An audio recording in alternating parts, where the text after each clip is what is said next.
Pada malam ini kita recharge, ya. Majlis-majlis ilmu ini sebenarnya adalah majlis kita mengisi balik energi-energi kita yang dah habis. Kita recharge, kita refresh. Umat Islam hari ini, kita boleh kata sebagai lemah pada sisi-sisi yang tertentu.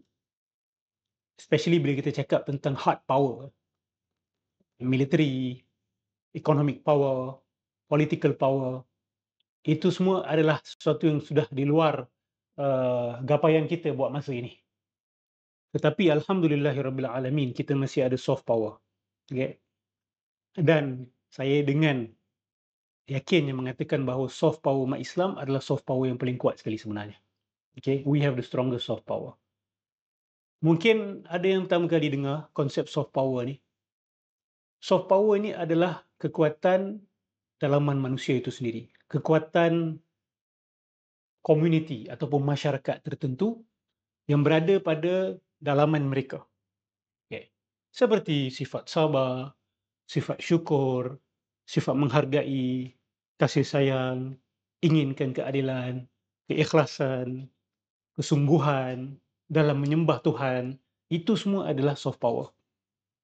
Dan guru-guru kita, wali-wali kita di zaman ini, syuhada-syuhada kita di zaman ini, iaitu penduduk-penduduk Palestin, saudara mara kita di Palestin, mereka adalah guru-guru kita. Haula masyayikhuna fi sabri wa fi syukri wa fi taqwahu. Bagaimana mereka menghadapi ujian, bagaimana mereka sabar, bagaimana mereka bersyukur kepada Allah Subhanahu Wa Taala, mereka adalah guru-guru kita.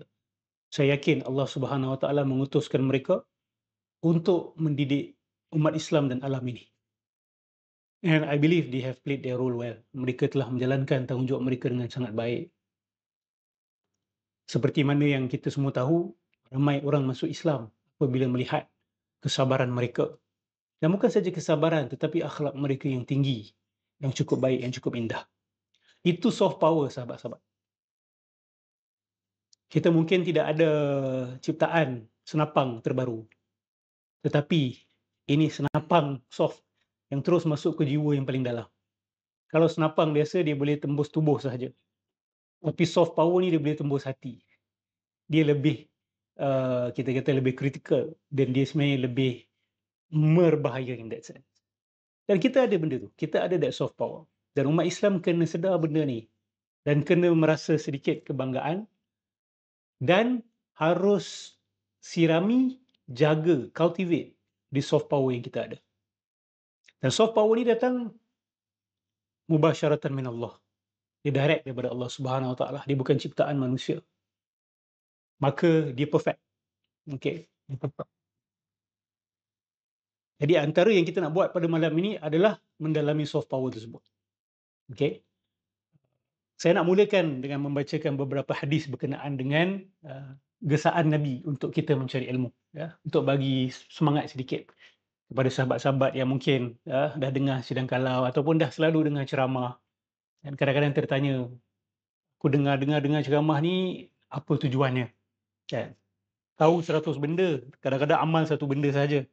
Kan? Adakah ini dikira berbahaya untuk kita di akhirat nanti? Apa kita dengar dulu apa Rasulullah sallallahu alaihi wasallam sabdakan. Ini hadis riwayat At-Tirmizi, hadis hasan. Man kharaja fi talabil ilmi fahuwa fi sabilillah hatta yarji'. Sesiapa yang keluar untuk mencari ilmu, dia sebenarnya berada di atas jalan Allah Subhanahu Wa Taala sehinggalah dia pulang. Okey. Di dalam hadis lain Nabi juga sebut sesiapa yang keluar mencari rezeki untuk keluarga dia dan sebagainya, dia pun di atas jalan Allah Subhanahu Wa Taala. Tapi sudah tentu ini lebih special. Okey, mencari ilmu. Siapa yang mencari ilmu, dia adalah di fi sabilillah. Macam mana nak jadikan sesuatu perbuatan itu fi sabilillah? Senang saja, dengan buat semua benda niat dulu. Okay.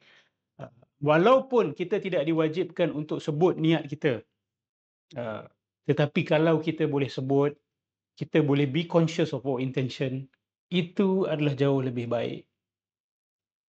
Dan saya yakin ini adalah keunikan umat Islam juga. Kalau boleh tunjukkan saya satu komuniti di dalam dunia ini yang mana ia menggalakkan masyarakatnya atau pengikut aliran itu, ideologi itu, falsafah itu yang menekankan peri penting keikhlasan.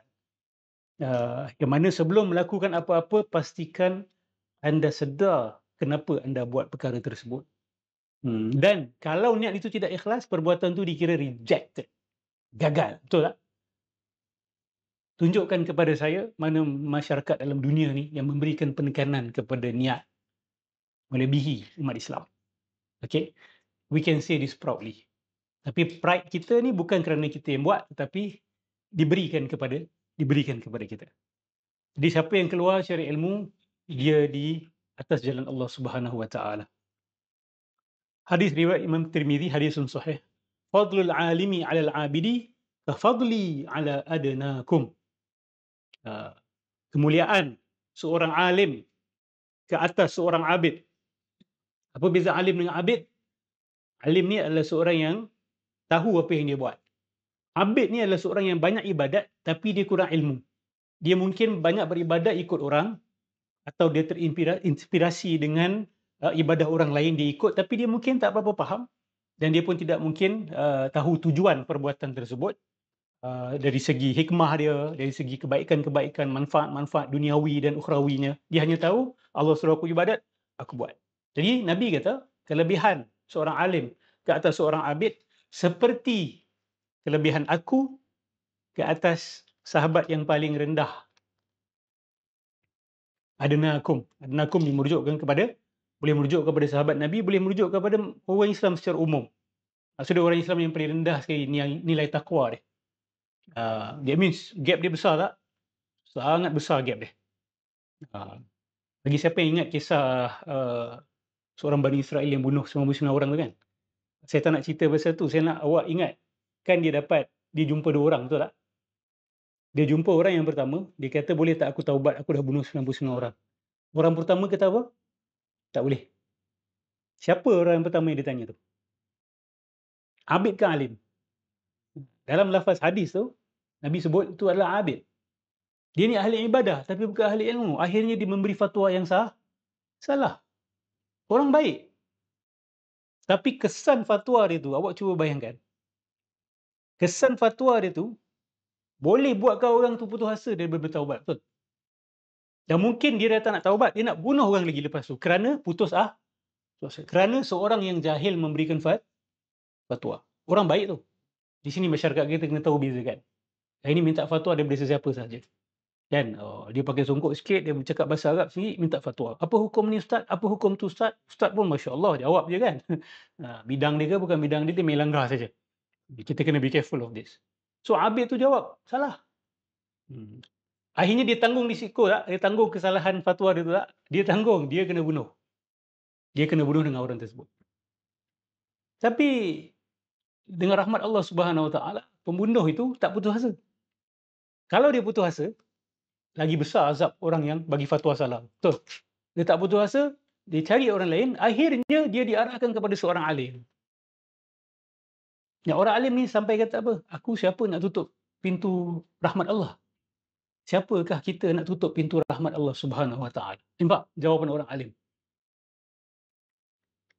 Nak sampai makam tu bukan senang. Sebab apa? Awak nak kena lawan convention. Awak nak kena lawan detikan hati yang normal yang datang dari diri manusia.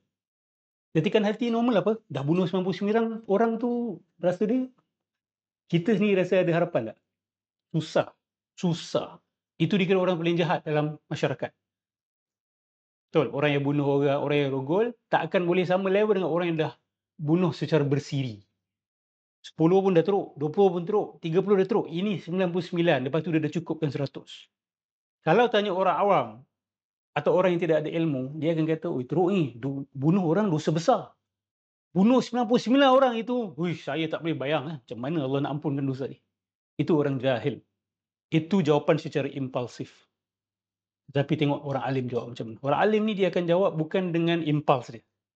Dia akan letak impuls dia nombor 2. Itu beza orang alim dengan orang jahil. You jawab dengan impuls ke, you jawab dengan akal. Betul tak? Susah kan nak jawab dengan akal kan? Susah. Jawab dengan impuls tu sangat senang, dia akan terkeluar terus macam tu. Orang alim tu kata apa? Pergi cari, pergi, kau tinggalkan tempat ni tempat banyak orang jahat. Kau pindah dan kau cari orang-orang baik, kau ikut mereka. Kau ikut mereka. Dia siap bagi jalan keluar lagi. Dia bukan hanya kata pintu taubat terbuka, dia bagi jalan keluar. Betul. Itu nilai alim dalam masyarakat. Orang alim ni kita jarang hargai dalam masyarakat kita. Kita hargai ekonomis, kita hargai politician, walaupun dah tipu kita berapa banyak kali, betul tak? Kita hargai. Saya tak kata semua politician macam tu. Tetapi kita semua kena akui bahawa respect orang kepada ahli politik merudum teruk sejak kebelakangan ini. Betul? Itu adalah fakta yang tak boleh dinafikan. Kita raikan orang kaya, kita raikan orang-orang yang buat unicorn projects, orang-orang yang ada bisnes, tetapi athletes kan, influencers, pempengaruh-pempengaruh, tetapi sebenarnya alim ini susah awak nak tengok nilai dia. Sebab nilai dia pun kadang tersembunyi. Dia nak kena ada hanya Jauhari yang mengenal Manikam. Itu dia. Hanya Jauhari yang mengenal Manikam. Hadis lain.